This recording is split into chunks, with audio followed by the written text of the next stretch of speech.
they went to the queen to tell her her subjects had no bread. Do you know what she said? Let them eat cake.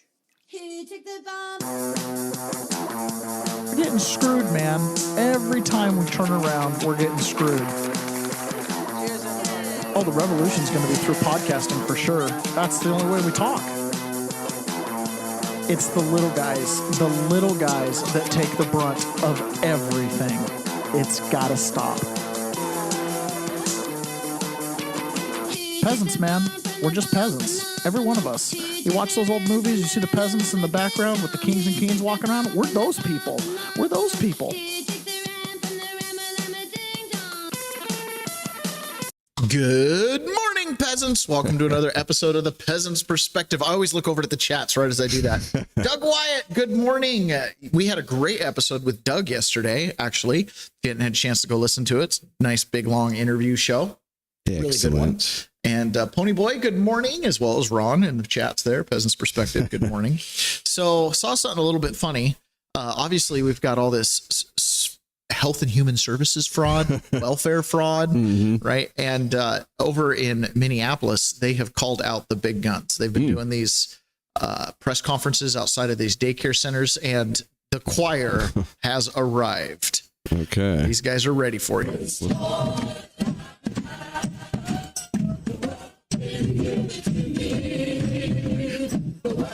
Scientists can't stand on those shoulders of giants.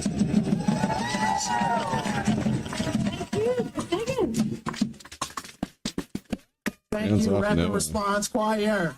The Rapid Response Choir. I thought that was freaking hilarious. Like, yeah, we know we're being fleeced when the Rapid Response Choir shows up. Hands off our grant money. Okay. This was also on CNBC yesterday. Tell me if anything pops out to you. Man, it's difficult to hear, but it's time to limit the First Amendment in order to protect it. And quickly before it's too late. What do you mean? I mean that we need to control the platforms, all the social platforms. We need to stack rank the authenticity of every person that expresses themselves online and take control over what they are saying based on that ranking. The government. The government should control the social media. Yeah. Yeah. What do you say? Is this fake? No, this is real. Oh, man. Let's just start it off again, just so you can catch the important part. No, it's difficult to hear, but it's time to limit the First Amendment in order to protect it. Oh, okay. Okay. Got it. Listen, you can say anything you want as long as you don't say the things we don't want you to say. Right. Okay? You can say anything else you want. You want to criticize sports teams, anything like that, that's fine. Do not talk about the government. Definitely don't talk bad about Israel. It's time to limit the free speech to protect the free speech. Right. Are you sure? The problem is that mentality, quite literally, we have Chuck Schumer talking about the First Amendment being old and outdated. Tim Walz made some references to this. I know Kamala Harris has made some references to this. This has been kind of like a theme on the left, right? Need to limit free speech in order to save free speech. Like if you can talk against the transgenders, then they can't talk freely, and we want to protect their right to speak freely. Right? Whatever. So it's that protect the minority by punishing the majority kind of thing all the time, rather than just letting all the voices be heard. Who knows? Maybe somebody in the majority might have a convincing idea. Right? This is Catherine Herridge, who used to be at CBS, and I don't know if she is now. I think she broke off on her own. She's one of these acclaimed reporters. She's up there in the category with John Solomon.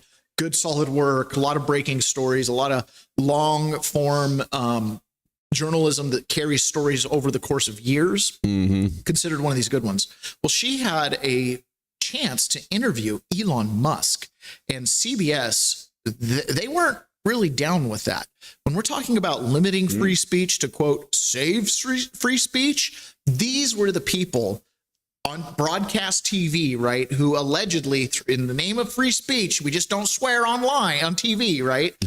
But they're going to go after the truth. These were the people that were setting the narrative for the past 30, 40 years. I had conversations with some of the reporters connected to the Twitter files, and I was in my head thinking that there might be an opportunity to tell that story on CBS News.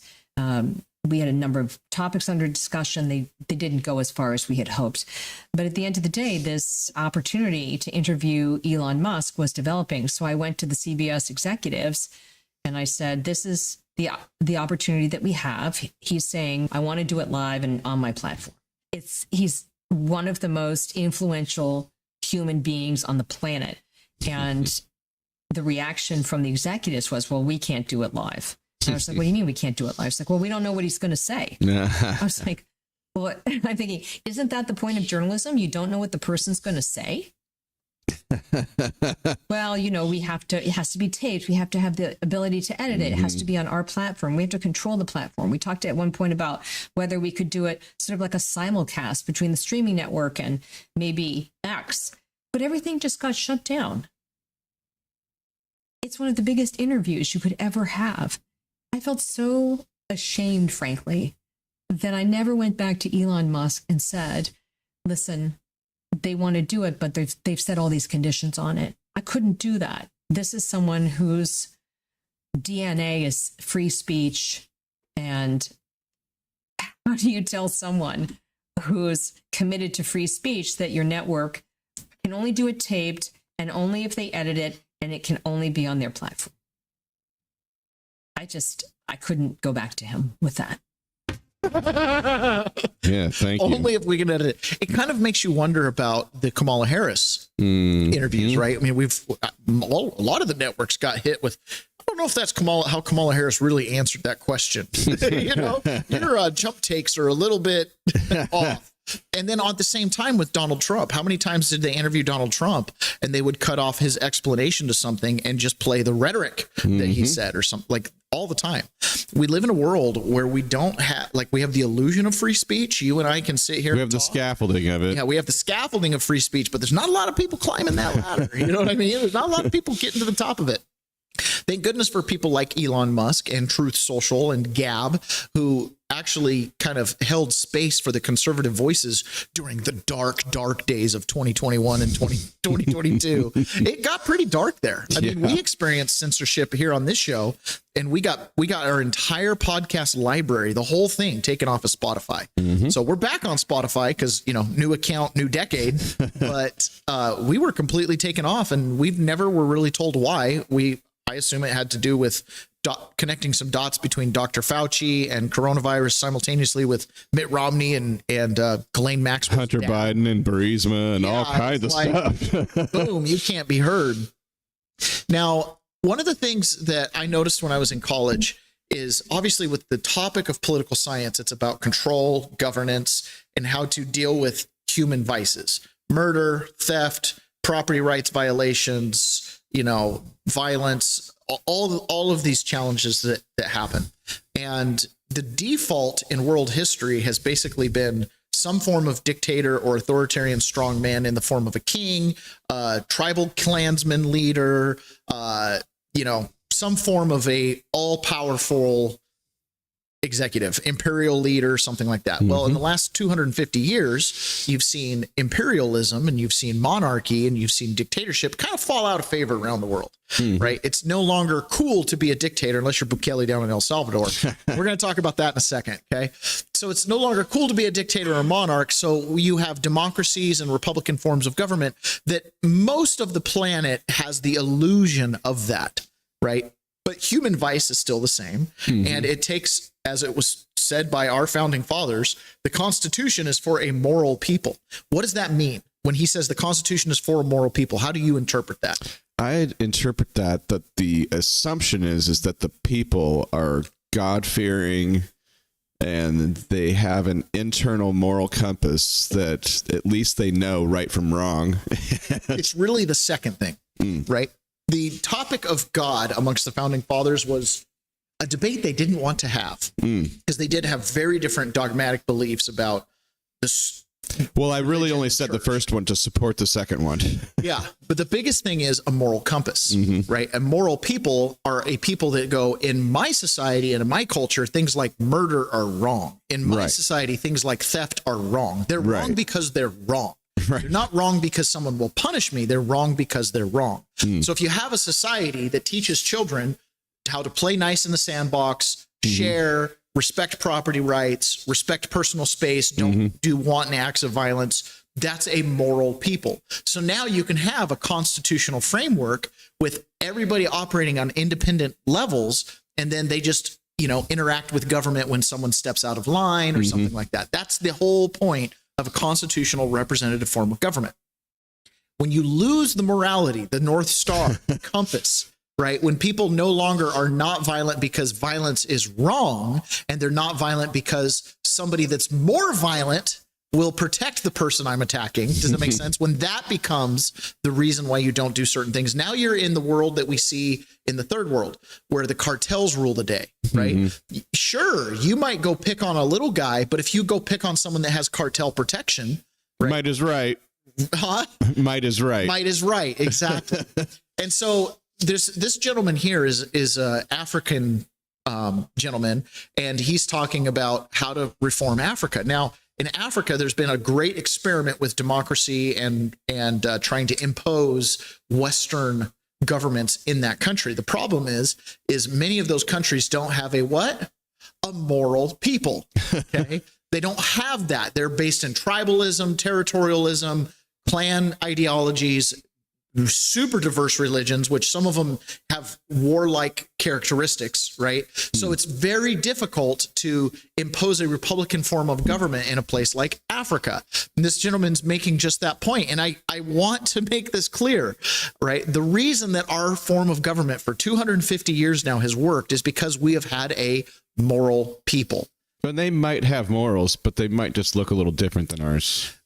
We've talked about this with the Somali thing, right? In their belief system, getting all this money from the government is a tax while they get a majority. You know what I mean? Like their mindset about taking this money is like, well, if it's up to be taken, you're supposed to take it. Like that's their culture. Does that make sense? Right. Those are the differences in their morals. Yes. Whereas legacy Americans who are raised with this moral compass of self-sustaining, pick yourself up by the bootstraps. As a kid, I used to watch movies like Rigoletto, where it was emphasized, don't go get welfare benefits. It's better to take that crappy custodian job because work is dignity. Does that make sense? Well, if you're from a culture where it's like, no, work is a dignity. My bank account is my dignity. And if I can get free money, I don't need to work. Work isn't good for work's sake. It comes back down to that moral people. So what's the situation in Africa? So what is your take about Ibrahim Traore?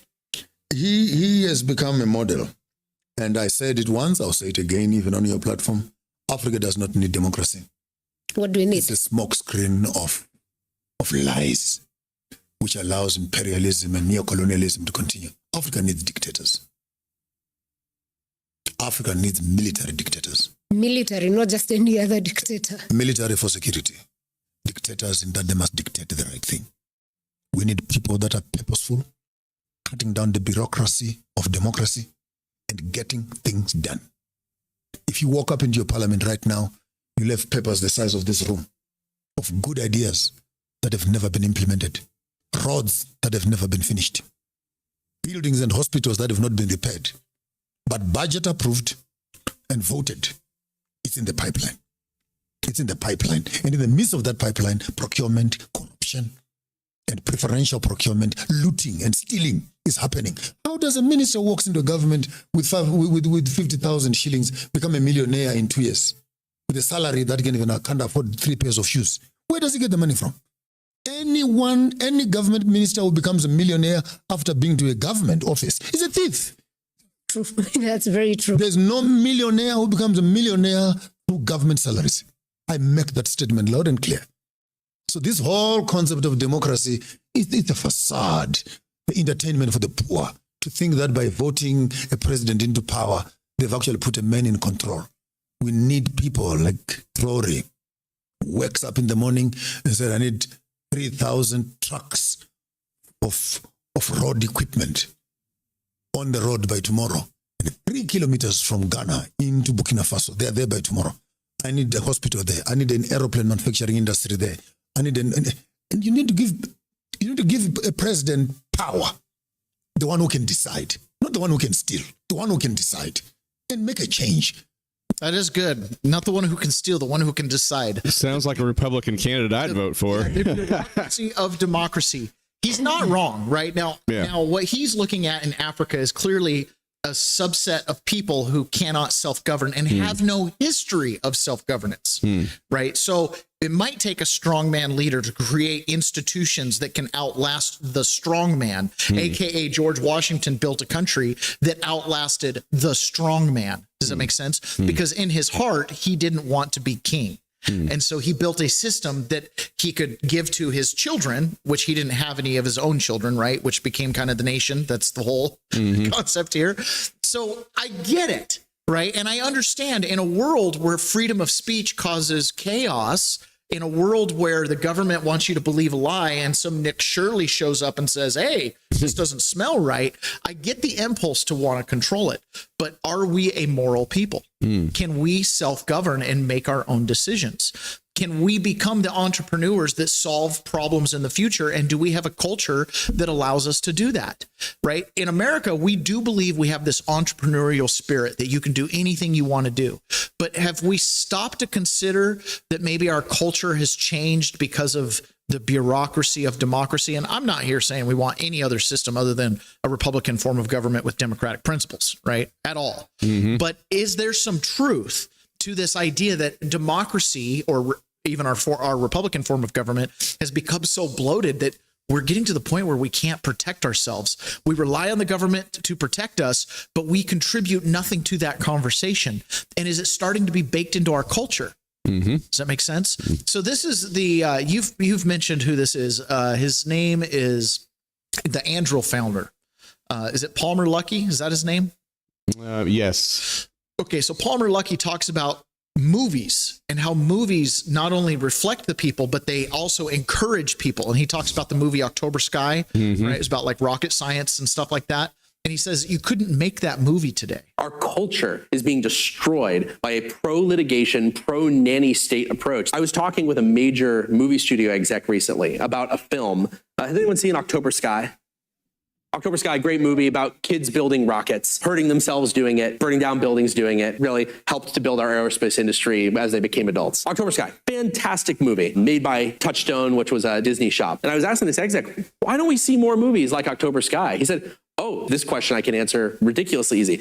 It's literally been discussed. We've talked about doing things like that. You could make a movie like that in the 90s. If you made it today, you'd get sued. Some kid's going to blow their hand off, and it'll be unrelated. They won't even be inspired by the movie. They're going to blow their hand off with fireworks on the 4th of July, and their lawyer is going to find a friendly place to file a lawsuit. They're going to sue the movie studio and say, you inspired my kid to do all these dangerous things, and they're either going to win a settlement from a favorable jury that's thinking emotionally, or they're going to get a settlement because it's a nuisance lawsuit. And he pointed out, like, this is also why in Lilo and Stitch, they changed it, where Lilo doesn't get into, it's a dryer. They changed that because they released the VHS version. They got sued by multiple people for kids supposedly getting trapped in drying machines. And then for the DVD release, they edited it. They say, I can't even make these creative decisions correctly. But here's the really crazy part. October Sky is based on true story. I said, so you're telling me you cannot accurately report on historical fact or you will get sued? He said, it's absolutely true. If I accurately depict those things that have happened in history, someone is going to come out of the woodwork and they're going to sue me for it. That is not happening in China. Nobody is suing the people who are convincing kids to be aerospace engineers. Have you seen Born to Fly? No. It's one of their new mega propaganda pieces. The heroes are not fighter pilots. It's the people designing and building their fighter jets. And there's a bunch of stuff that happens there. If it was in the US, there'd probably be a whole bunch of lawsuits. What I want is I actually want the government to say that you cannot sue on these. Basically say, it's a First Amendment issue. You can't sue people for accurately reporting the past. What China's doing, when people talk about how their movies are decades behind the United States, they forget that those movies that were decades behind our state of the art are what convinced a generation to fight the Cold War and to build the best technological superpower the world has ever seen. And we need more of that, less of whatever we've been doing. And we might want to realize that China might be behind our film industry in terms of their storytelling on purpose. It's very easy to say, oh, they tell stories the way we told them in the 80s and 90s. Maybe that's on purpose. It worked. Who likes Top Gun? Maybe it was on purpose. It worked. This is another one of those interesting things. Ron, should we, get rid of the First Amendment to save the First Amendment? No. Right? So you have the freedom to say it, but you don't have freedom from litigation, which creates a chilling effect on the First Amendment, even to the detriment of our society, our culture, and our national security. Why? Because we don't want kids making rockets and seeing heroes on TV that make rockets, or we don't want to see kids that are aggressive or high testosterone or sheepdog personalities that want to protect their neighbors. You know what I mean? They want to discourage that. I don't know, Ron. Should we make a law to prevent people from speaking against the free speech? Still no. Still no? I don't know. The problem is, as I've said before, the buses are going to be free, right? So one way or another, we are coming to the point where results matter. If individualism has led to the bureaucracy of democracy, where we can't build bridges and dams, we can't fix our failing infrastructure, we can't get a handle of corruption and fraud at county, state, and federal levels in our health and welfare services, if we can't stop funding different conflicts around the world, right, at some point, someone's going to have to step in. You're trying to wear me down. And do something about it, right? So here's Mandami. He just got his swearing in New York this last couple days, or I guess yesterday. And he gave his big speech. And one of the things that he mentions should send chills down the spine of anybody who understands individualism versus collectivism, right? If you go read the book Atlas Shrugged, you walk away from that book just with a chill in your bones about collectivism because it's cannibalistic. It cannibalizes the individual on behalf of an amorphous group. Necessarily. And you've got the second-handers who are essentially looting off of that and having you self-cannibalize to their gain until there's ashes. Collectivism always ends in ashes. If you read the book of Ecclesiastes, there's a good argument to say that all civilizations end in ashes. But either way, this is Mandami. We will draw this city closer together. We will replace the frigidity of rugged individualism with the warmth of collectivism. Oh. If our campaign demonstrated that the people of New York yearn for solidarity, then let this government foster it. Because no matter what you eat, how you pray, no matter what or you where eat, you come from, the words that most define us are the two we all share. Here's your bug New cakes. We will draw this city closer to. We will replace the frigidity of rugged individualism with the warmth of collectivism. Interesting. Interesting. What is it for those that want security and liberty? I can't always get the quote quite right. Interesting little factoid coming out of Minnesota here. So, or actually, it's technically out of Somalia.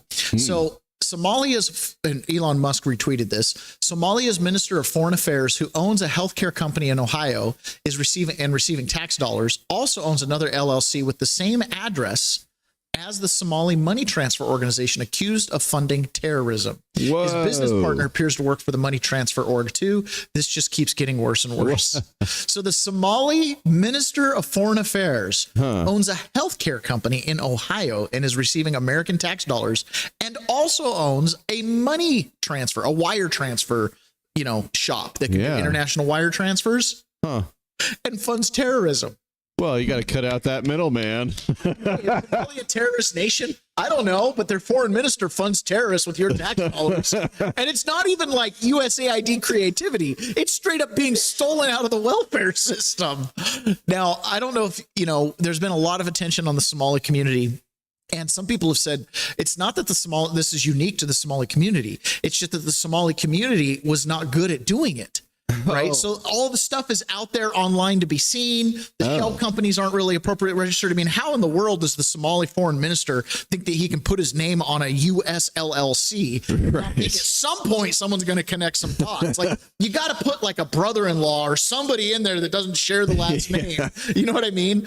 Well, there are other cultures that have scanned through all of our laws and loopholes and things like that. There are other cultures that also figured out there was ways to grift the United States out of basically free money, except they did it these guys understand it at a much better level. They're not just going to get their rent paid. They're actually going to get their house paid for. Section 8, people don't know this. Section 8 has a program where instead of paying your rent they'll pay your mortgage. Now, the government will pay you Section 8 in your own house? Your own house. They'll pay you your rent in your own house that you They bought. pay your no. They pay the mortgage. Now the money doesn't. That means instead of the government paying $2,300 for you to be in Section 8, they'll pay your mortgage. They pay your mortgage. So basically, they pay your house because eventually You're gonna own it. The government doesn't own doesn't own the title. No, it's your house. Sounds like the biggest. Now, before you reach out to me for this, I have no idea about it. Like, this is public information. There's no idea. Google it, ChatGPT it, Gemini it. What else is out there? Grok it. And it could be 100% legal. So the Somalis aren't the first culture that have figured out how to take advantage of the system. We won't mention where those guys were clearly from. I don't know where they're from. Now, again, your houses will be free. The buses will be free. And if the landlords don't play along, well, Mandami's got a message for them. We will not compromise on housing quality. If your landlord does not responsibly steward your home, city government will step in.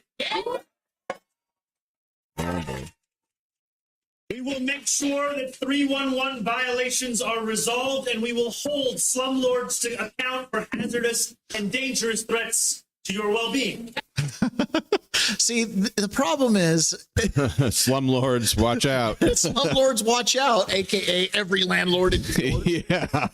Anybody who's ever been a landlord understands that's like, there's very few good renters. At the end of the day, they're never going to treat a rental as well as they treat their own house. And so, yes, you're going to be replacing carpet and all this stuff. And then tenants, it's hilarious. I've dealt with them for years, and it's like, they leave and they're like, well, I cleaned up. It's like, no, you didn't.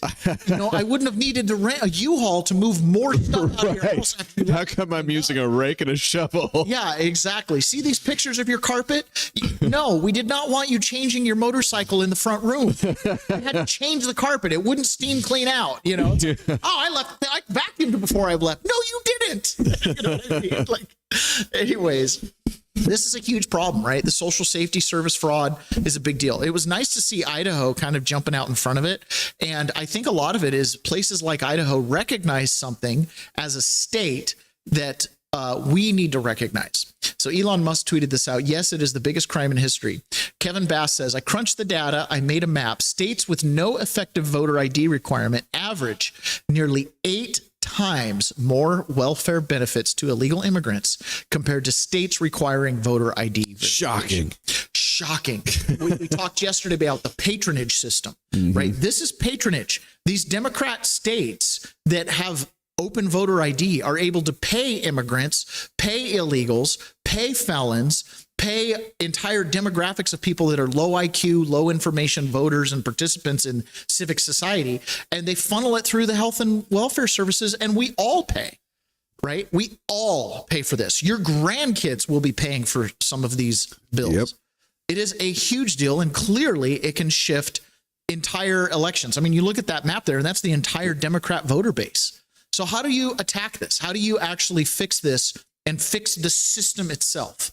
You'd have to pass some laws, wouldn't you? Maybe. And what's keeping our current supermajority from passing laws? Now, it's not supermajority because we have an overwhelming majority in any house of Congress. What's affecting our ability to pass laws? Corruption. Corruption, okay. Yeah, clearly. But you've got the House, which has a small Republican majority. So you'd think you could squeak through a nice, good conservative bill there. You've got the Senate with a 3 or 4 vote majority. So you'd probably get a Republican bill passed there. The president, I'm pretty sure, would sign something that was passed by his party. And he'd probably be involved with the initiative for the bill writing and everything. So I would assume he'd sign it. The Supreme Court is got a conservative majority. So, assuming that it falls in line with the Constitution and is legitimate, I'd presume that they would uphold the law like they do 99% of the laws that get passed, right? So it seems like right now would be a good time to maybe, I don't know, deal with the voter ID situation in those states, because then maybe, you could do patronage to American citizens. I don't know. Huh? Might be our only chance. I don't know. It might be our only chance. Yeah, I don't know. So what's standing in our way is these dang minority Democrats and their filibuster, right? But it's really not them standing in the way, because the Democrats have been trying to get rid of the filibuster for quite a while now. It's the Republicans that are standing in the way. Rich Barris, the pollster from People's Pundit, he says that it's the rhino squish Republicans that are essentially going to screw over conservatives and MAGA America and just America in general by not getting rid of this filibuster, because it makes it so they don't have to force a vote. And he says, I'll be honest with you, I'm not sure if you have 51 votes in the Senate to close the border. He's like, that's the problem. You have a handful of Republicans that are masquerading as Republicans that are really Democrats. They support open borders. They support, I think of a guy like a great example of this is in Kentucky. What the hell? You were getting at. What the heck? After saying Rand Paul, all feeds, by the way, all feeds. So let's try. Oh my god! Are we back? Can you guys hear us? Getting another freaking ad. What? We've never had that. Can you guys hear us?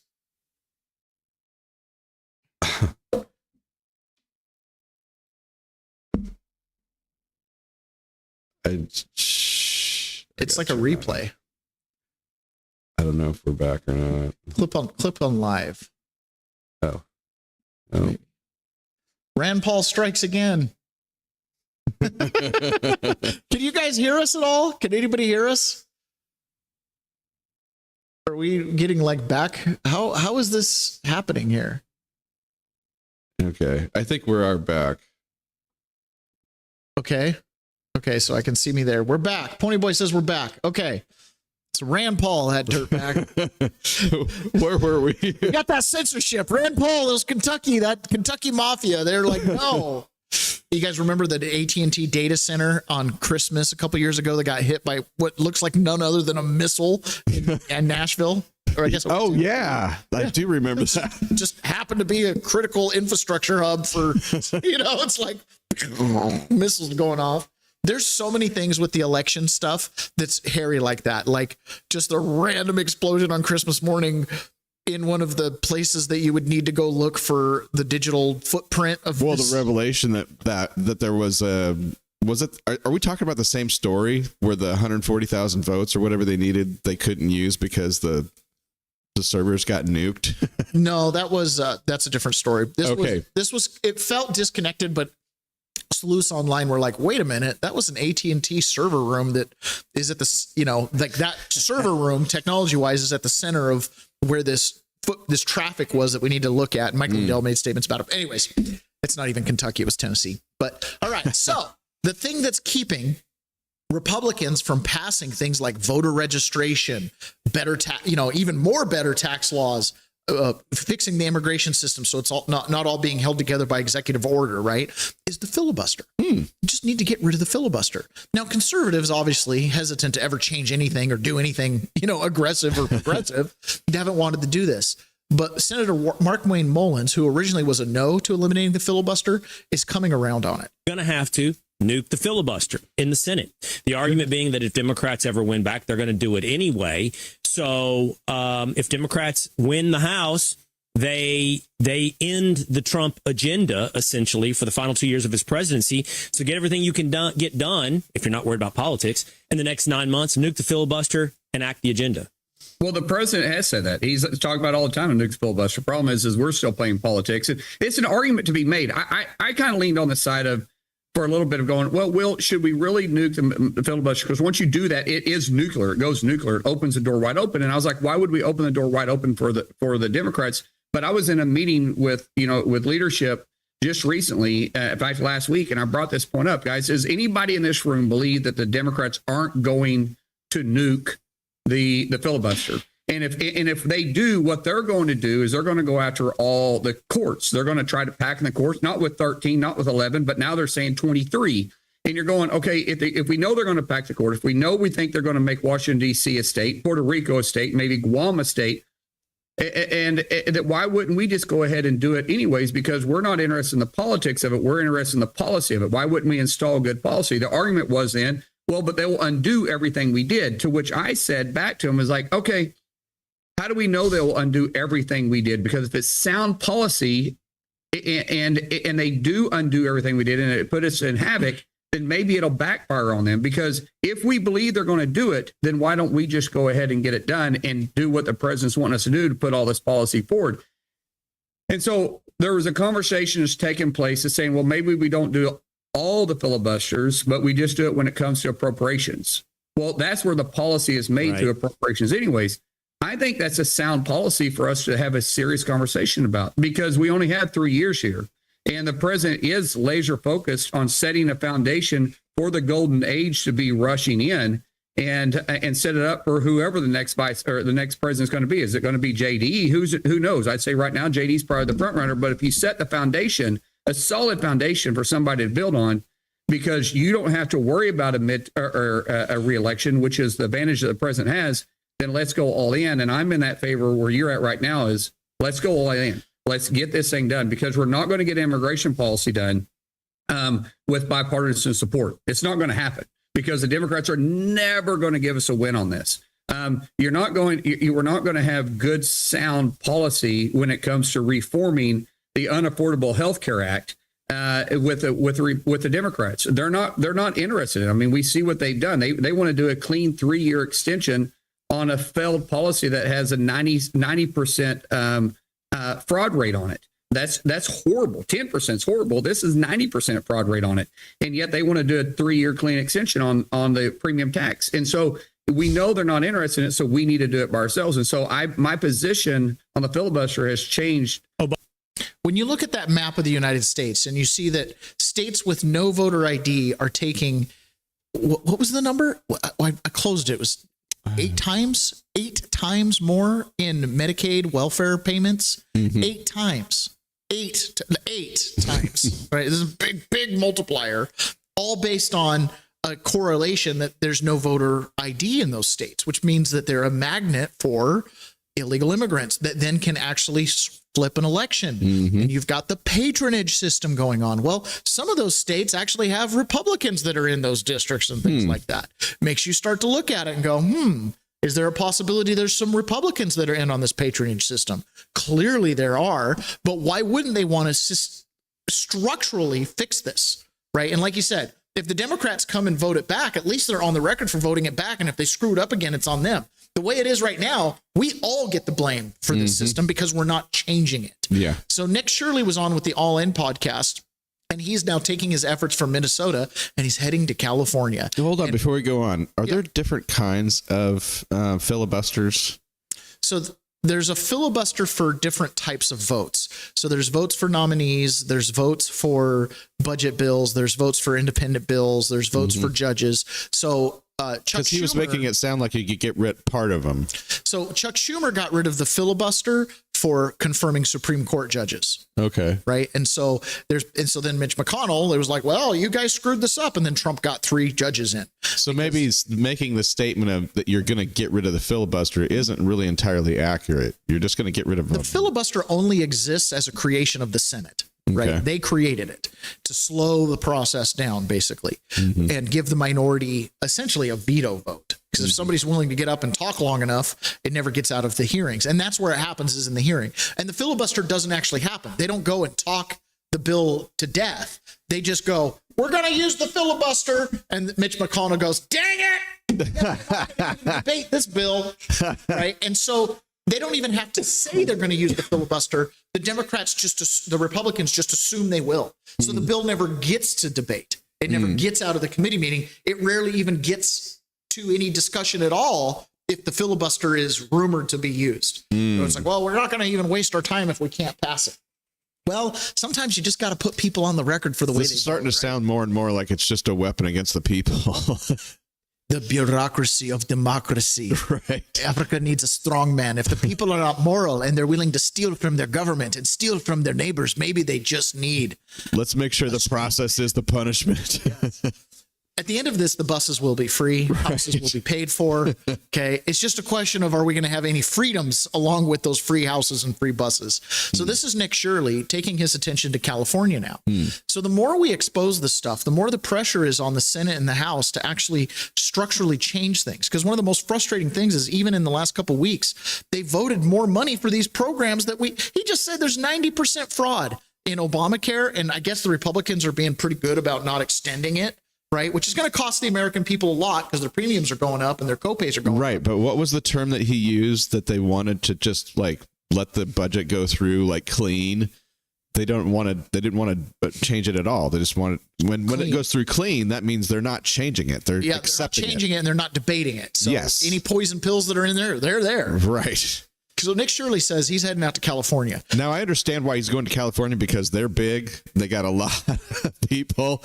I really wish he was coming to Washington. Every time someone says this fraud in Minnesota is the biggest ever and it's ever in the history of ever, I'm like, the history of ever that you've found. Right. Minnesota dwarfs New York and California and Illinois. And Donald Trump said the same thing. Like when you start looking at those states, it's going to be worse. Right. Oh, there's California's going to be like, hold my beer. Yeah.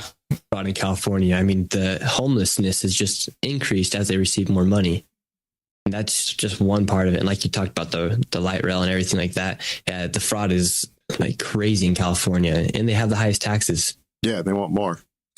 Yeah. Nick, has anybody approached you about this thing? I tweeted it about it. I had never heard about it, but these guys educated me on it, called Quitan, which is this framework where you can actually sue on behalf of the state and on behalf of taxpayers. Has anybody approached you about thinking about using all of the information that you've garnered to try to launch some of these lawsuits or no? Yeah, I actually had somebody reach out to me the other day about it. So I'm going to actually hop on a phone call with that guy. Yeah. Also, as I understand it, some of these whistleblower laws reward the whistleblower with something like 20 to 30% of amounts up that to 50%. Just pause this real quick. Birkenbein, you need to hit live on your button to get out of the loop if you're looping. So it seems like everybody else is with us. Oh, look, my hair's a little off here. Got to fix that. All right, back to this. In some cases. Yeah, that are, I don't know if it's like fines or it's amounts that are recaptured. Yeah. But I don't know, Nick, you could become a billionaire here just with all the billions you've exposed. I know, right? I got to sit down and figure it out. I know that's not why you're in it, but You'd be the most well-loved billionaire in America if you did. Absolutely. Well, the way to do it is, since you're drafting off of these other news reports, is to set up your own tip line. So, Nick, what's your website? Or do you have a website where people can donate? And do you have a tip line? Because you wouldn't get the whistleblower awards for the stuff Fox 9's been doing for a decade. But for the next one, you could. So what is your website where people can donate, Nick? Yeah, everything just on social media. So they can message me on any platform. I should probably get a website going. Nick, what's your social media handle where people can DM you and donate? Yeah, it's just Nick Shirley. And if you go on X, I do have my tip section open. So if you would like to donate there, that gives them all the, Perfect. Whether it be Venmo, Cash App, crypto, you can all do it right there. So x.com/Nick Shirley. You can go right there. Check them out. Pam Bondi tweeted out something tagging Nick Shirley and put the wrong handle, put extra Y in there. So he's got 2 Ys. So it's going to some random dude with like 9 followers. He's getting blown up. MAGA love, and then he's getting Antifa hate. And he's like, the Attorney General just tweeted me out on a controversial tweet, and I got nothing to do with it. Carlene says, when Trump says that there's billions of dollars of fraud and we're going to get that money back, how do you think he will get it? The answer is he won't. Okay. No, it's like gone. Every other major crime. I was in prison with a guy from Guyana or Ghana. I think it was Ghana, from Africa, but he's from Canada. He lived in Canada and he scammed people out of about $20 million in America. This is the guy that would call your grandma and get her to send over her retirement savings. So he did a $20 million restitution during the court. He got the same exact sentence I did, 87 months. $20 million that he scammed off of people. That's what they caught him, scamming people. Okay? So he's got this big fat restitution. Maybe $1,000 will get paid over his 7 years because he won't even work in prison. He doesn't care. And as soon as he's done, he'll get deported. So there's no collection efforts once he gets deported to wherever. So that money never really gets recovered. It gets put on a list of, we're going to recover it. Sometimes they get some funds back, but it's just like everything else. We will probably never see it.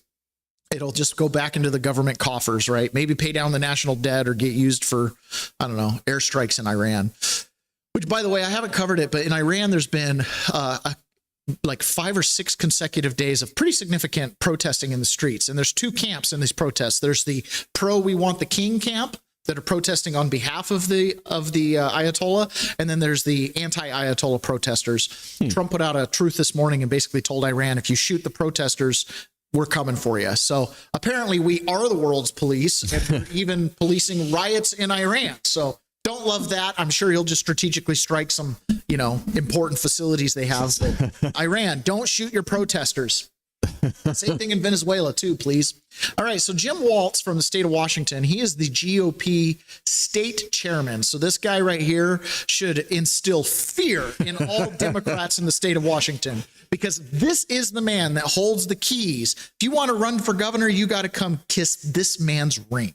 Okay, if you want to run for Senate, you got to come kiss this man's ring in the Republican Party, in the GOP. So this man right here, Jim Walsh, should absolutely strike fear in the heart of Democrats that this guy might run a campaign against you. So this is what we got to work with here in the state of Washington.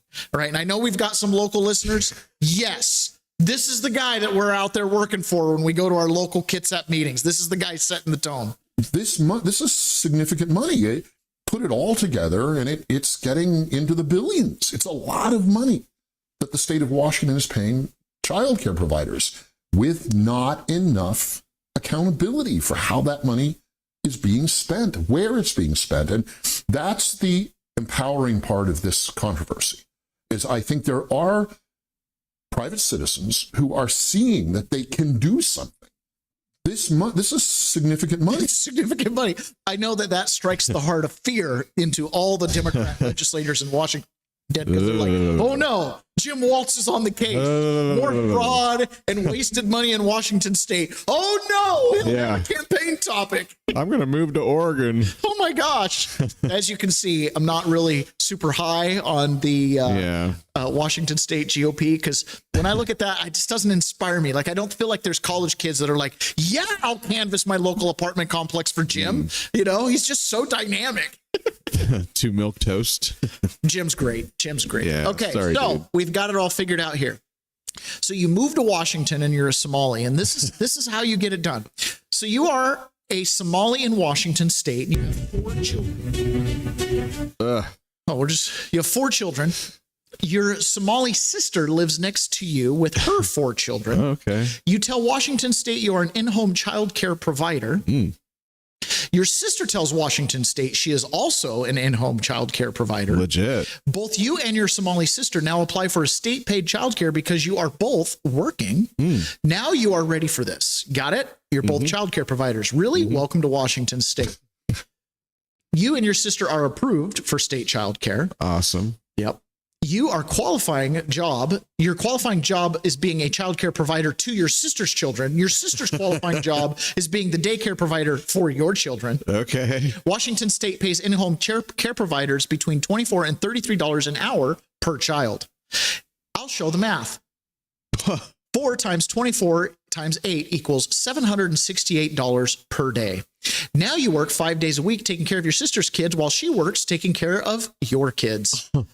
That's 768 times 5 equals $3,840 per week. Hey, that's just about what I want. By state standards, 4.2 weeks per month. 4.2 times 3840 equals $16,128 per month to watch your sister's kids by the taxpayers of Washington state. And before you can scream you can't receive state-paid child care because you would never be income, you are now a private business and you can deduct your home costs, food for children, your car payments, insurance, and more. Wow. And now you are suddenly still eligible for state-paid child care. That's $150,000 a year. Welcome to Washington state, corruption at its finest. So not only do you get paid to watch your sister's kids, you get to deduct all of your personal expenses because you have an in-home business, which then drops your income level low enough to where Washington state will also pay you. On top of subsidizing the child care provider, your sister, they'll pay you to pay her whatever copay she charges. Do you see how this is a patronage system? I got a sister. Yeah, I got a sister. We've been doing it wrong. You started in an engineering firm. I had a construction company. Turns out all we had to do was watch each other's kids. Yeah. We'd have made way more money. We got to get into childcare. Way more money. Now, you might be thinking, nah, this can't be true. This can't be true. This isn't the American dream I grew up with. Well, I hate to tell you, it is. And you and many other legacy Americans are waking up having this thought here.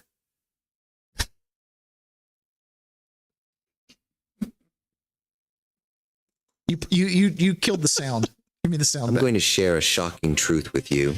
The government and foreign countries were stealing from you at a rate you can't even understand. While you struggled to not fall behind on your car payments, your house payments, your child support. While you struggled to maintain being able to pay for your children's extracurriculars. When you skipped family vacations the last 4 years. When you skipped Christmas. Every time you had to say no to your kids because you couldn't afford it. You had to say no to your wife because you couldn't replace it. You were saying no over and over and over again. To your life, to your family, to your dreams. Someone else inside the federal government was saying yes at a level you can't even fathom. You canceled your gym membership. You couldn't afford it. You canceled your Netflix account. Couldn't afford it. You canceled your children's ballet lessons. Couldn't afford it. You put food back on the shelves at the grocery store because you couldn't afford to check out. You used your credit card to pay the water bill. You traded in your favorite car for some piece of shit that you could afford. Your 7-day vacation turned into a 3-day weekend. You bought the 3-bedroom, 2-bath because you couldn't get to the 5-bedroom you needed. Just too much money. You had to pass on the neighborhood you and your wife dreamt of living in. You had to get rid of your livestock, pets, dogs, cats, because you couldn't afford to feed them and maintain them. The word no can be very beneficial, but it can also be dangerous. No implies boundaries, which is totally fine. But when you start saying no to financial and or experiential items, the metaphysical effect it has on your life is massively detrimental. When you live on no, you'll create more no. Do you have the money? No. Do you want to go do this? No.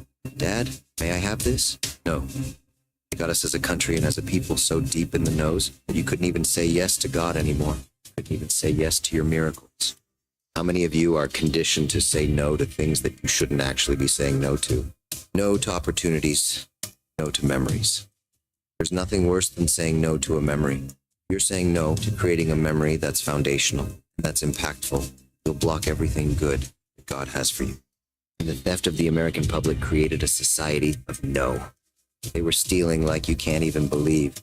No progress, no fun, no family, no community, no barbecues, no nothing. Just no's all over the place. You go through times in life that you must say yes. Yes to risk and yes to miracles. God loves yes. Time to say yes again. It's time to say yes again. I like that little, that's the Dilly Mean team. Got to give him credit there. He does a good job with those. That's the thing. Us legacy Americans have said no. Why? Because I'm paying my taxes. We've said no. Why? Because I can't afford the house payment with the interest rates the way they're at. Why are the interest rates the way they're at? I don't know, because we're paying interest on a bunch of money that we gave to the Somali kids down the road that their dad drives a Tesla. Their mom has a Buick or Lincoln Navigator. Mm-hmm. They've got the 5-bedroom house that I wanted to get. I don't know where he's working. I don't know how a first-generation immigrant has a better job than someone with a college degree in some of these things. Right? How does that work? I thought they were supposed to own the nail salons, but I don't see a nail salon. I see a childcare sign in their window, but I don't see kids getting dropped off. Oh, her sister lives in the neighborhood. How interesting. Yesterday in our private chat, we talked about how 501c3s, which are charities, churches generally, own a lot of these LLCs that are childcare. Wouldn't it be interesting if we found out a bunch of mosques owned these childcare companies, and that's where the money is being funneled tax-free? Right? Because the LLC is a pass-through entity to the disregarded entity, the religious institution behind it. Wouldn't that be a huge scandal? Right? Yes. Now, the challenge there is I don't want to tell the mosques they can't have LLCs and disregarded entities, because I feel like we should be able to use churches to advance the kingdom of God and stuff like that. But if the loophole means you're getting a free house and I'm not getting a free house, well, at the end of the day, either we all go to a church that gives us a free house, or the government's going to give us a free house. And by the way, free buses, right? Because we are approaching the point where the buses will be free. And this all ties together. All of the welfare fraud ties right together with election fraud. They go hand in hand. You don't have the welfare fraud at the scale you have it unless you have election fraud. Citizens will be punished when they take advantage of the government. Immigrants will be disregarded. Well, the whole point of the fraud was to sway elections. The whole sway elections. And when you go look at the voter registration, just like we go look at these childcare things, we're like, you've got 99 kids in this building, but nobody's here. Mm-hmm. You've got addresses where multiple people have registered the vote, more than your typical family size. So this got discovered. Why would 1,000 people be registered to vote from one single location, 201 Washington Street Southwest? And when you come here, you realize that this is actually a church. What was happening when we were looking through the voter registration list from the previous election cycle is I noticed well over 1,000 people registered from one single location. Come to find out, it's a church. When we looked into it further, we realized what was actually happening here. It's actually a very well organized plan by Democrat donors like George Soros. George Soros poured in millions into an organization here in Atlanta that did what? They went around this entire place and signed up all the homeless people. It's during the day right now, so you don't see all the homeless people, but usually this place is filled with homeless people. So an organization that supports Democrats received money from people like George Soros to go and register homeless people to be able to vote from one single place. And to make things even crazier, if we turn around, this place is directly across the Georgia Capitol. All it took for me is to find the voter list and to see why is there more than 1,000 people able to register from one place to realize that something is wrong here. The building right next to 201 Washington Street is actually a Catholic church. Well, guess what? This place, 48 Martin Luther King Jr. Drive Southwest, has registered over 2,000 people to vote from one single location. And guess who it was? It was the progressive organization signing up homeless people that are literally right across the street. It's freezing here in Atlanta. It's actually 35 degrees at 1 p.m. But usually all of this area is filled up with the homeless people. And again, we're outside one of these mega churches that ended up registering more than 1,000 people to vote from just one single place. Why would 1,000 people be registered to vote? Register people to vote? I mean, it seems like a good idea until it gets taken advantage of. And what happens anytime something gets taken advantage of? If free speech gets taken advantage of and I decide to be incendiary and I decide to be violent in my rhetoric, then eventually someone's going to tell me I can't say those things. And they're going to have that opinion to the point, well, they'll take force to prevent me from saying it or stop me from saying it, right? Because the pendulum does swing. You might have the freedom to say what you want to say, but you don't necessarily have the freedom to choose your consequences, up to and including a punch in the mouth or jail time, right? Okay. But you have to enforce it. Okay. You have to enforce it. So the freedom of speech thing is tricky because on one hand, yeah, you can have freedom of speech, but do we allow 1,000 people to register at one address? Like, is that just okay? And obviously it's not just the Presbyterian Church and the Catholic Church. I'm pretty sure the mosques in America have figured this out. When you go through and map all this fraud, the Somali thing's going to be really interesting because it's probably going to be all on the surface, right? But you're going to find a mosque owns a bunch of childcare businesses and a bunch of healthcare businesses, and all the kids that go to the mosques, they're going to be on the rolls of all these childcare places. All the kids are going to be autistic, so they're going to have autistic funding, right? And all these little businesses that are owned by the in the Catholic Church, you'd call them the deacons, right? Or in the Mormon Church, it'd be the elders and the priests, right? All the clergy that kind of the lay ministry. You're going to find out they're all business owners, right? And it's just like, you're going to see this. Is this what we want in America? Or is this just going to cause all kinds of problem? Because like that Brendan Dilley video, we as legacy Americans have been saying no, thinking that we were sacrificing something for we the people. Turns out it's not we the people. It's you, the Somali. It's you, the immigrant class. It's you, the person who hopped the border to come pick our almonds in California. But turns out you're not picking almonds at all. You're sitting at home collecting a paycheck as long as you vote in November. They're looters. They're looters. Exactly. So where does this lead us? This is an attorney. His name is Andrew Branca, and he's one of these, does attorney work and does a lot of analysis online. And sometimes I like his takes, and he's got a pretty strong take here. And here's the harsh, cold reality, folks. I touched on it at the beginning, but this is a time of choosing. There will not be a multicultural U.S. There will not be an America that would be recognizable to our founders that consists of traditional Americans, white, first world, high IQ, high trust people, and millions of Indians, cultural Indians, whatever their technical citizenship, millions of cultural Somalians, whatever their technical citizenship, millions of Haitians or Venezuelans or Sudanese or any third world country. No such culture can exist. It's not possible. Multiculturalism cannot work and have a cohesive society. Each of those communities turns on the other because we live in a world of scarce resources, and there is no broader connectivity across them. In the context of Europe and America, and I'm afraid Europe's already lost, somebody is going to get ethnically cleansed.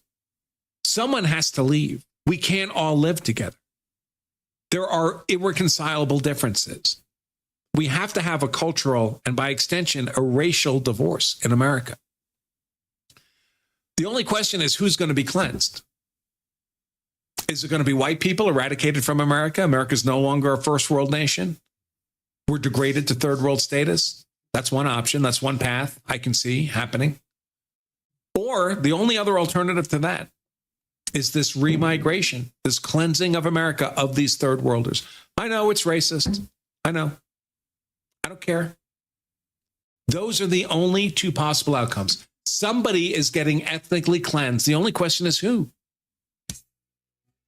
Talk race, ethnicity, and playing in the background there. The trick when we talk race and ethnicity is it's a false conversation. There is no differentiation of race. Okay, yeah, genetic differences, blue eyes, brown eyes, whatever, right? But for the most part, we're humans. We can get along. It's culture. It's culture that matters. I've said this on the podcast 5 years ago. I've said it to my kids. I've given this example a million times. If you come walking up my driveway and you're a white guy with baggy pants, tattoos on your face, right, a hoodie pulled up, drug paraphernalia in your hand, we have a cultural problem. Your culture does not mix with my Christian household, right? Your culture invites bad spirits into my household. Your culture invites bad influences into my household that deprive us from that moral compass that we need, right? I reject that culture. If you come knock on my door, I'm going to be highly suspicious. You're not going to be invited in for a glass of water really quick. I'm going to have to vet you, figure out what you're there for, send you on your way. Does that make sense? If you walk up my driveway and you're a black man and you're wearing, dress pants and a polo shirt and you have a briefcase in your hand or you know what I'm saying? And you're clean cut and you walk up, you come in, have a glass of water. I'll give you a minute. Clearly you're part of my culture. You're an entrepreneur, a worker, a salesman, but you're out here doing something. You're approaching me peacefully, dressed appropriately. I don't have any drug paraphernalia following you. Even if it's for a hustle. Even if it's for a hustle, you're working, right? My dad was a door-to-door World Book salesman. Yeah. Game. You'd at least give him a minute. Yes, we have the same culture. This other person, the symbols that you come to me with, there's a different. If you come to me wearing a burqa or a hijab, I got to check on things.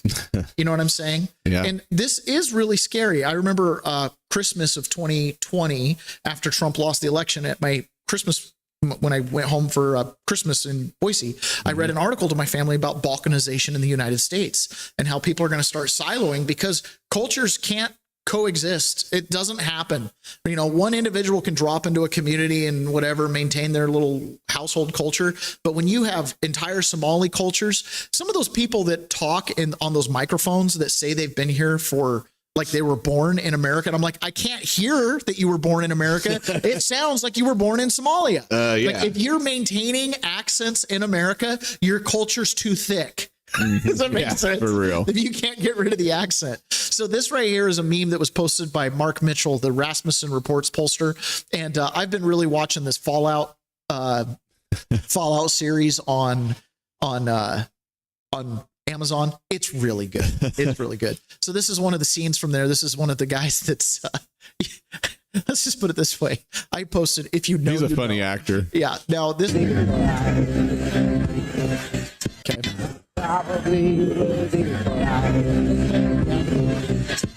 It's important you say yes. Okay. So the meme that got posted here, we're talking about an ethnic cleansing. That's basically what was going on in this scene. This guy asked some other people, "Are you American?" And they're like, "We're American." He goes, "What kind of American?" And the one's like, "I'm from Kansas." The other one's, "I'm from Missouri." And the other one's, "I'm from Florida." He's like, "Florida, like barely America." And then the other guy's like, "I'm from America too." He's like, "I detect an accent." He's like, "Colombia." So that's South America. Anyways, ethnic cleansing is coming. The buses will be free, no matter what you think about it. We're on that path. Here is Ben Bergquam talking about Donald Trump and how he classified fentanyl as a weapon of mass destruction. Part of this ethnic cleansing, like what the gentleman mentioned, we don't want to ethnically cleanse, no death, no violence, but the remigration, right? People need to go back home to where they came from. And part of doing that is cutting off the money supply that pushes people into this country. That money supply, a big chunk of it comes from fentanyl and the drug cartels. We've covered this kind of ad nauseum. But Ben makes some really good points here. He says, if there isn't massive amounts of action, right, we're in some serious trouble.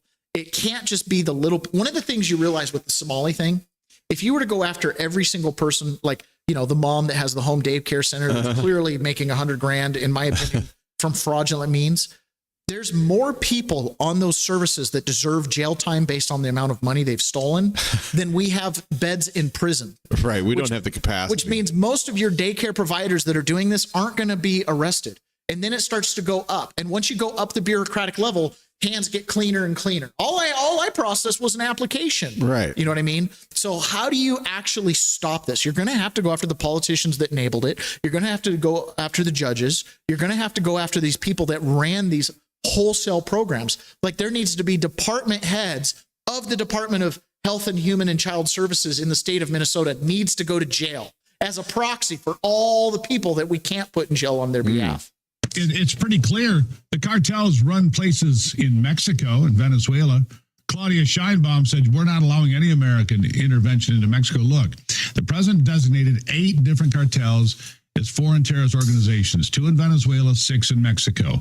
I can guarantee you in 2026, the relentless pursuit of drug traffickers is not going to slow down, not one bit. It's going to continue. We're going to continue to blow narco boats out of the water. We're going to blockade ships coming in and out of Venezuela with illicit oil. And something's going to happen in Mexico because they are the biggest offender. I don't see how you go anywhere but straight after the cartels. As Joe Biden said in 1989, hit them where they live, right? Yeah. And now, designating fentanyl as a weapon of mass destruction, that's just released more of the options that President Trump has to not just attack these guys, these terrorists, but also prosecute. And I want to make a point. And so there's everything that President as a weapon of mass destruction. We just showed those 2 churches, a Catholic church and a Presbyterian church, that have weaponized homelessness to increase voter rolls. Which, once you create that voter registration, who knows if a ballot gets cast? Good chance they do, coming out of those churches, right? Because the politicians, all they got to do is walk across the street and be like, I need 1,000 votes. How would you like a grant for whatever? You know what I'm saying? And so, knowing that homeless population, when I go see the homeless population, I don't see, you know what I don't see? Somalis. I don't see immigrants. Our homeless population is made up of what? Our brothers and sisters. It's the legacy Americans that get screwed by the fentanyl and then get put into these systems where they're just another vote to be bought by a corrupt politician playing the patronage system with whatever church that they're hanging out at the soup kitchen for, or whatever homeless shelter. Does that make sense? Homeless shelter shouldn't be registering people to vote.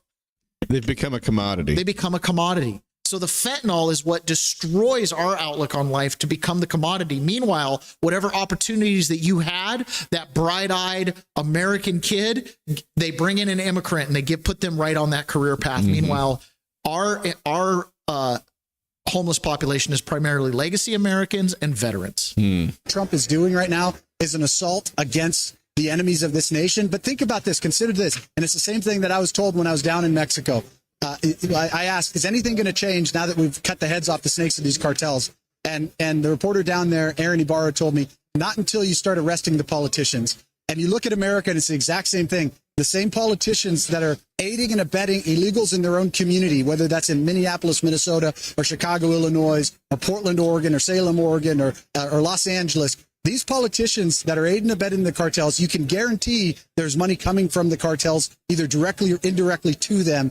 Until they are prosecuted, we're going to continue. We're in the midst of a civil war in this nation, which will determine the direction that this country goes. Either we will be a nation of laws, the rule of law, we'll have secure borders, or if the left wins, we'll be a communist nation where the cartels, the jihadists, and the communists run this nation. And that's my fear. That's what we're up against. That's why this year, that's a big fear, is so critical. despite what we think about it, despite what we believe, there's more than enough money in the tax system for us to have anything and everything we want for free. Yeah. Okay. Or at least at a significantly reduced cost. Here. Now, you and I can argue about the legitimacy of if government should be paying for those things. Right. Right. But Mandami, he's under no impression. He just won an election in New York, biggest, most important city in America, financial center of the world, probably more billionaires per capita there than anywhere else. Big Maybe not, I don't know, per capita, right? Maybe Aspen, Colorado's got more per capita, but they all have offices in New York. Okay. And Mandami gets it. Mandami understands what's going on here. Well, he thinks he has a mandate now. He thinks he has a mandate. And what's the mandate? The mandate is this. Republicans, listen up. The buses will be free. That's the mandate. How you get there is up to you. You want to use robotics and AI and universal basic income. If you want to do wealth redistribution, if you want to, whatever happens, there's certain things at this point in our country, the pendulum is, too many people have Section 8 housing to just take it away, right? Too many people have welfare benefits to just take it away. These are generational problems. And unfortunately, boomers have had it a little too good on that individual ruggedism, whatever it was. Okay. And now Mandami is coming into power, and there's going to be way more like him, because the message, the winning message, is the same across the board. It's just a matter of how we get there. Donald Trump and Bernie Sanders would get on stage, and bullet point by bullet point, they would talk to their audience about the same problems. Same problems. Affordability. Bernie Sanders used to talk about immigration. Same problems. Their solutions were different, but the problems were the same. Now we're getting to the point where the problems, because they have gone unaddressed for 15, 20 years now, the solutions are becoming self-evident. Here, where the language of the New Deal was born, we will return the vast resources of this city to the workers who call it home. Not only will we make it possible for every... Sounds a lot like the forgotten man and woman, right? The deplorables. This is your country. Sounds a lot the same. Mm-hmm. This is good. Now, this is coming from the communist. Don't you agree, Ron, though, with what he's saying? New Yorker to afford a life they love once again. How is it possible for a native New Yorker not to be able to afford to live in New York? They can't, right? They can't. They get stuck on the Section 8 HUD housing projects, and the only people that move to New York are people coming from the Midwest that make a name for themselves and strike it rich and can afford that Manhattan penthouse. We will overcome the isolation that too many feel and connect the people of this city to one another. The cost of childcare will no longer discourage young adults from starting a family. You can't live in New York unless you have two incomes. And you can't have two incomes if someone's got to be home watching the kid. So easy solution. Because we will deliver universal childcare for the many by taxing the wealthiest few. Those in rent-stabilized homes will no longer dread the latest rent hike, because we will freeze the rent. Getting on a bus without worrying about a fare hike or whether you'll be able to get to your destination on time will no longer be deemed a small miracle, because we will make those buses fast and free. These policies are not simply about the costs we make free, but the lives we fill with freedom. For too long in our city, freedom has belonged only to those who can afford to buy it. Our city hall will change that. He did not get elected in New York because he was talking to homeless people. He did not get elected in New York because he was talking to people that are at the bottom of the rung. He got elected in New York because he spoke to the middle class. All those things about free this, free that, you need to recognize who it's going to be free for. It's going to be free for people in your income bracket. Why? Because you're the one that's actually getting screwed. Donald Trump knew that. That's why he spoke to the middle class as the deplorable, the forgotten man, because it sure doesn't feel like you're middle class. It feels like you're bottom class, right? And that's the problem there. And the socialist, Mandami, has figured it out. He's not talking to the homeless people. He's not talking to the rich people. He's talking to the same voter bloc that has won every election since the dawn of time, the American middle class. And he's providing them with solutions. Okay. Because unfortunately, even for the middle class family, they do have to take into account the cost of bus fare and the cost of childcare, because they can't live in that 3-bed, 2-bath, which they already settled for instead of the 5-bed, because they have to have 2 incomes so they can live close to mom and dad, because property values have gone up. So the only way you can live close to mom and dad is 2 incomes to live in this expensive area. Mm-hmm. And every listener to the show knows you live in one of these areas, right? Unless you're living in like rural Missouri, you're pretty much living in one of these areas where your kids can't afford to actually work and live near you unless they double up incomes. Mm. And so then that creates a childcare problem. Well, if boomer grandparents don't want to help watch the grandkids, do you see what I'm saying? Someone's going to have to watch these kids if everybody's got to go to work. Mm-hmm. Of course, the state's going to step in. Someone's got to get you to work if you can't afford to buy a car. So we got to provide buses, right? This system's, the collectivist system has been proven time and time again to fail, but oh, it's enticing. Oh, it's enticing to just let the other rich people pay for my tab, because I can drive around and see there are other rich people. Mm-hmm. The reality, though, is when you go walk a mile in those people's shoes, that person you think is rich has no time. He's strung out. Mm-hmm. You know what I mean? That person that you think is doing really well, he's really not. He's maxed out on credit cards, trying to get that student loan bailout to work out for him. Mm-hmm. You know what I'm saying? The buses are going to be free. The problems have been the same for too many election cycles. And now it's who's going to give me a solution to my problem the fastest. And the younger generation have some urgent problems: housing, cost of food, repayment of education, if it was even worth it, right? These all have to be considered. The solution to all of it from the conservative side to regain the America we want, there's one path that I see, right? And there's a couple steps to it. One, re-immigration. People need to leave the country that shouldn't be here.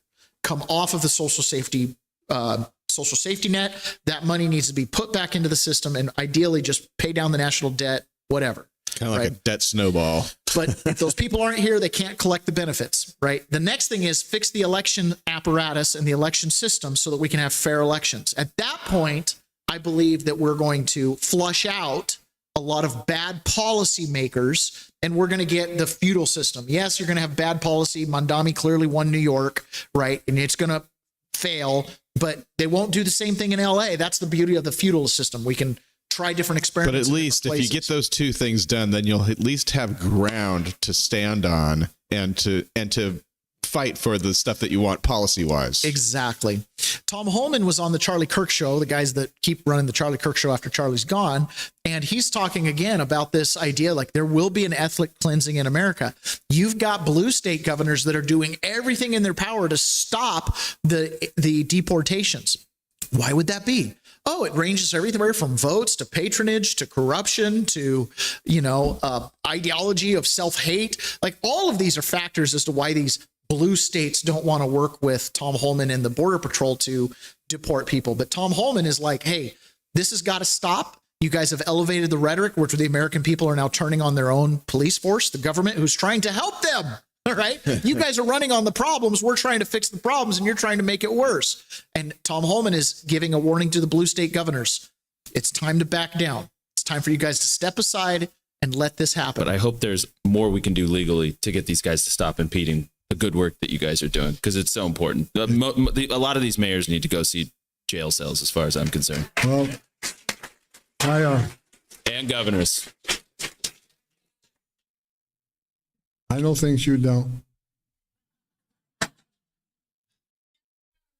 Wait, I can just say, look, wait and see. By the way, this is why the midterms are so important, right? Because getting these Republicans to do anything next year ahead of these midterms, they're going to be total cowards. They don't want to rock the boat. Little do they know that would actually galvanize support and more people would show up for them. But if we have a good outcome in these midterms, and even if we don't, frankly, because we still have the federal branch, but there is going to, I believe that you guys are going to be even more emboldened. There's going to be even more runway for you guys to do some really important things. I think we're done. Let me end with this. I want to say the same thing I said last week when I was down in San Diego and did a press conference. I'm asking every mayor and governor, you cannot like us. You can, protest us, you can impede us, you can call us all the names you want. I'm asking them to stop the hateful rhetoric.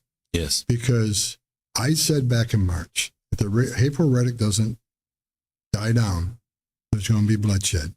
And there has been. People have died. And as I said last week, throughout my long career, I've buried Border Patrol agents, I've buried ICE agents. And the worst part of my job is handing a folded flag to a child or a spouse. I don't want to bury anybody else. So please stop the hateful rhetoric, because ICE threats of assault are up like 8,000%. Actual assaults are up like 1,200%. So I'm begging you, no more bloodshed. And, every night I go to bed, I pray for the men and women of ICE and Border Patrol, but I also pray for the people we're looking for. I don't want anybody to die. So for God's sakes, stop the hateful rhetoric. Just like us all you want. But stop calling these people Nazis and racist and Gestapo, because you got nuts out there that feel emboldened to take action. Again, argue with us all you want. Come to the table and talk to me. Sanctuary cities, I want to work with sanctuary cities. I want them to work with us and concentrate on public safety interests. But stop the hateful rhetoric. I'm telling you, the bloodshed isn't over. So, God bless the men and women of ICE. God bless the men and women of Border Patrol. God bless President Trump. And God bless the greatest nation on earth. Okay, so you heard it from his own mouth. We are heading into a situation where there will be bloodshed. And, we can hope for the best that he's just referring to small, one-off shootouts or whatever. But the reality is Border Patrol and ICE this first year that Trump's been around, it's what we had, right? So whatever Biden had for 4 years, they let atrophy. And I know they weren't super gloves off.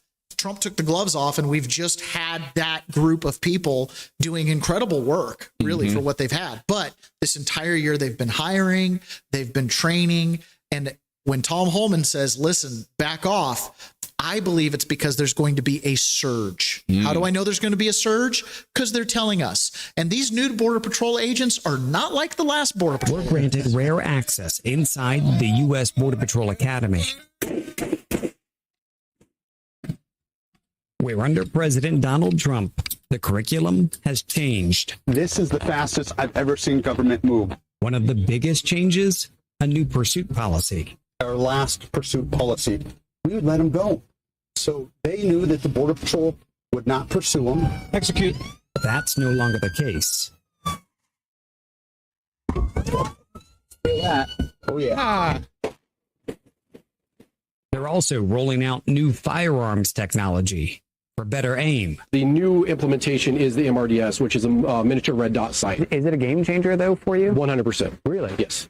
You guys got going on this afternoon? Many of the changes paid for, they say, by President Trump's big, beautiful bill, which also allocates funding for 3,000 new Border Patrol agents, on top of the more than 19,000 already on the job. We'll grow this year to about 1,800 students at any given time here. And that's going to be a record high. That will be a record high. Keeping those numbers up requires a major recruiting push. We have an incentive right now that if you graduate the academy, you get $10,000. Customs and Border Protection says applications are up nearly 70% from a year ago. That's pretty good. But new Border Patrol, not the same as the old. So sanctuary mayors, shut your faces. These guys are coming with red dot lasers and high-speed pursuit. So, if you fight back, there will be fighting back. We are in serious times. Jesse Kelly, who's Megyn Kelly's brother, a lot of people don't know that. Found that out while I was in prison.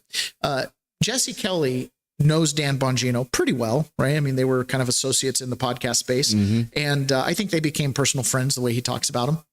But he said this. He said, Dan Bongino is one of us, right? When he's going to the FBI, he's got a list of things he wants to do, all the stuff he wants to do. And Jesse Kelly, when Bongino left his podcast and went into government, he said this. He said that if Bongino leaves within a year, it's all over. It can't be saved. Oh, geez. Dan is one of us. Look, he's richer and more famous, but he's one of us, okay?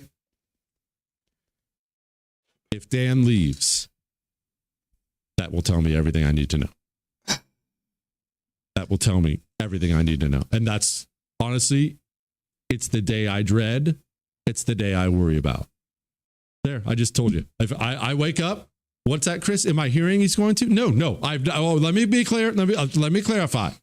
I've never heard a word about Dan leaving. He's never said anything to me privately about it either. I've never even heard a rumor about it. I've never heard a word about it. This is something I came up with in my own mind. But I wake up every day and I look at my phone for maybe a text message or maybe just a headline, Dan Bongino stepping down. If Dan Bongino steps down, especially if it's over the next year, it can't be saved. He doesn't believe he can save it because he's not going to sit there and do nothing. If he throws his hands up and says, screw it, I'm done, that'll tell you it can't be fixed. So serious topics today. I'm not willing to give up that easy. Yeah, we can't give up. Hope is the only thing you have. Yep. But serious topics today. You have serious people talking about eliminating free speech to save free speech. Okay. All right. You've got serious people that are explaining how deep this fraud goes. We know it's connected to elections, which means we can't self-correct this with the way systems are. Embrace the warm blanket of communism, comrade. Exactly. We absolutely know that the American zeitgeist understands more and more the buses will be free. It's just a matter of who's paying for them and how. Okay. More and more we're understanding that. More and more serious people who have never let a racist thing come out of their mouth are saying things like there has to be an ethnic cleansing, right? Recognizing, look, we're done. Somali, I don't care if you're Somalian. I care if you have a Somalian culture, right? At this point, I'm going to start calling white people Guatemalan. What are you doing? You're acting Guatemalan, right? Because now we're just calling out cultures. Right. But there will be a cultural cleansing in America. That we know. It's just a question of who's here at the end. Okay. All of these things are going to happen. You've got Tom Holman saying, please stop the rhetoric. There will be bloodshed. Why? Because right now, the guys that are MAGA, conservative, are in power, and they're going to take out the immigrants. And they're not going to be deterred in doing it. They're training with guns. Okay.